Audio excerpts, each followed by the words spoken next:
Hello दोस्तों, maths academy में आपका स्वागत है। हमने 10th मैथ की सीरीज कर रखी थी और वेरी इंपॉर्टेंट क्वेश्चन हम कर रहे थे। देखिए, ये थोड़ा में वेरी इंपॉर्टेंट है, जो कि 3 नंबर में और 5 नंबर में रिपीटेड होती रहती है। देखिए क्या बोला गया है, सिद्ध कीजिए कि त्रिभुज की एक भुजा के मध्य बिंदु से होकर दूसरी भुजा के समांतर खींची गई रेखा तीसरी भुजा को समद्विभाजित करती है।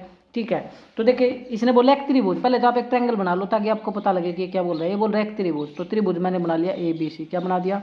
ए बी और सी। इसको तो मिला लेना आप, इस पॉइंट को यहाँ से यहाँ तक मिला लेना भाई। थोड़ा सा मिलने में दिक्कत हो रही है, ये ऐसी प्रकार इस ए को भी मिला लेना, ऊपर जा करके मिल जाएगा ये।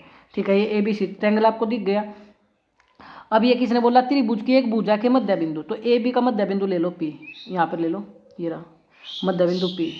ठीक है, भुज त्रिभुज की एक भुजा के मध्य बिंदु से होकर दूसरी भुजा के समानांतर, इस पी से समानांतर लेनी है। समानांतर लेना बी सी के, किसके समानांतर लेना है? रेखा बी सी के समानांतर इस मध्य बिंदु पी से ले लो। मान लो ये ले ली पी, क्या हो समझ आ गया?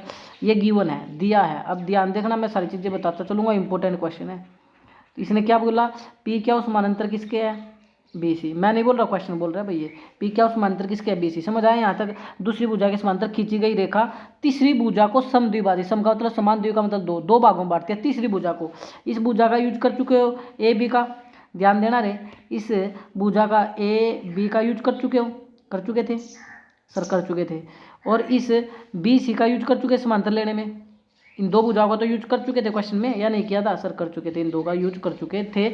अब इसने यहाँ पर क्या बोला है? तीसरी भुजा को समद्विभाजित करती है। भाई तीसरी भुजा तो ए सी बची, इसको समद्विभाजित करती है, यानी जो सिद्ध करना है वो समझ गए तो क्वेश्चन हो गया। सिद्ध करना पूरा लिख लेना। तो ये समद्विभाजित करती है, कौन समद्विभाजित करती है? जो ये पी क्या हुआ है, यानी जो एक क्या हुआ है मेन तीसरी भुजा को समद्विभाजित काम समद्विभाजित करने का काम कौन करेगा? ये क्या पॉइंट कौन करेगा? ये क्या पॉइंट। यानी इसका मतलब क्या समद्विभाजित का? कि ए क्या बराबर ए क्या बराबर क्या ले आओ? क्या सी। ये बोलना चाह रहा है। समद्विभाजित का मतलब समान, द्वि का मतलब दो भागों में बांट देती है। तो आपको करना है ए क्या बराबर क्या सी, ए क्या बराबर क्या सी। समझ आई मेरी बात? ए क्या बराबर क्या सी। ठीक है सर, ये सिद्ध करना है। तो बस अब बड़ा इजी सा है, प्रमाण पर आ जाओ। अब कोई दिक्कत क्वेश्चन में बिल्कुल भी नहीं है। सर कैसे? देखो, जब दो भुजाएं समांतर होती है, पी क्या पैरेलल है बी सी के, तो आपको सभी को पता है आधारभूत समानता प्रमेय लगेगी। यानी जब ये भुजा पी क्या समानांतर है बी सी के, तो इसके बटे ये, यानी आप आराम से बोल सकते हो सर ए पी बटे आ जाएगा पी बी, और बराबर में ए क्या बटे ये, यानी ए क्या बटे आ जाएगा सर क्या सी। ये कहाँ से आ गया? जब दो भुजाएं समानांतर होती है तो बीपीटी थ्योरम लगती है, समान आधारभूतता प्रमेय। ये तो आप लिख लोगे, यहाँ से आ गया है। अब आप ही देखो, अब थोड़ी देर पहले बच्चा बोल रहा था कि पी क्या और हमने एक चीज़ नहीं लिखी, मध्य बिंदु से ए त्रिभुज की एक भुजा के मध्य बिंदु से, ये पी भी तो क्या था? मध्य बिंदु था।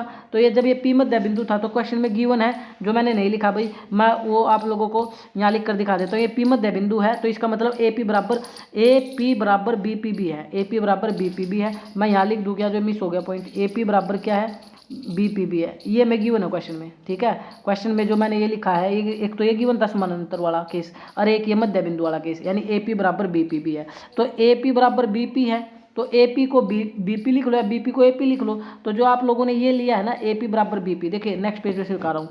ए पी बराबर बी पी, ए पी बराबर बी पी बराबर था ए क्या बटे ए क्या था ना, दिखना दे, ए क्या बटे क्या सी, ए क्या बटे क्या सी, ये था। और अभी थोड़ी देर पहले आप बोले थे कि सर ए पी को बी पी लिख सकते हैं, ए पी को क्या लिख सकते हैं? B P. तो मैंने ए पी को तो ए पी रखा, इस बी पी को भी मैंने बोल दिया ए पी। आपने बोला सर ऐसे क्यों किया? भाई ऐसा इसलिए कर लिया क्योंकि क्वेश्चन में गिवन था ना कि मध्य ये ए पी बराबर बी पी है, तो इससे वैल्यू कट जाएगी, तो एक आएगा, 1/1।